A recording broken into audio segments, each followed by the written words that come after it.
प्रितीच्या भावान भयणो, आयज वाचपांत पळयत जाल्यार येजू देव जेजूचें तांकां दिसलें जेजू की ताचो कुडीचो कुडको काडून तांकां खावंक असलें ते लिटरली ते घेतालेत.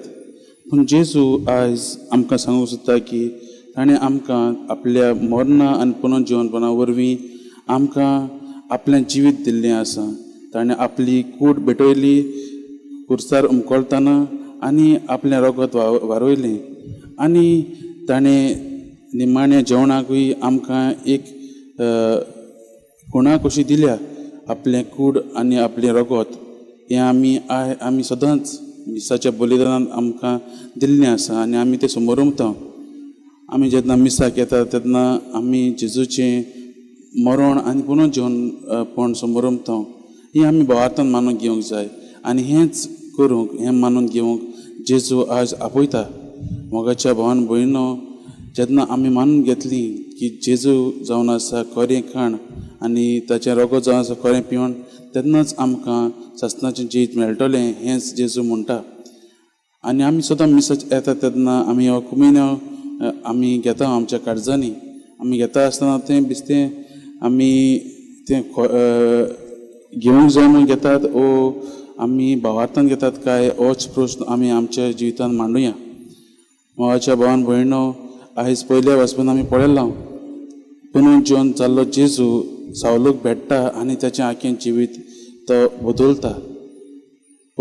पुनर्जीवन जाल्लो जेजू जेन्ना सावलून आपल्या जिवितांत घेतलो आपणायलो तेन्नाच तो दुसरो मनीस जाता, तो पावलू जावंक पावता आनी तो एक खरो झुजारी जाता आनी जेजूचें आख्खें राज तो सगल्यांक परगट्टा.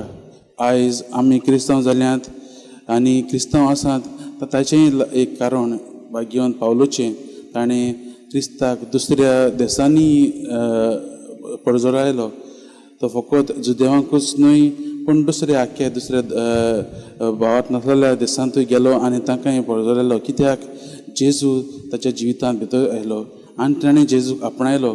मोगाच्या भावान भयणो, भाग्यवान पावलूय एक फारिझी आसलो आनी आमी पवित्र पुस्तकांत पळयत जाल्यार जायते फावटी जेजू फारिझेवांची मन बदलूंक प्रयत्न करता आनी एकूय फारिझेव जेजूची शिकवण जेजूची खुणा पळोवन ते जीत बदलूंक सोदिनात.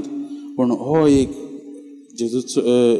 जुदेव फारिझेव भाग्यवान पावलू जो क्रिस्ताच्या पाडलोदारांक पिडापीड दितालो, जेन्ना ताणें जेजूक आपणायलो ताचें आख्खें जिवीत बदललें आनी आयज पर्यंत आमी ताची खबर करतात.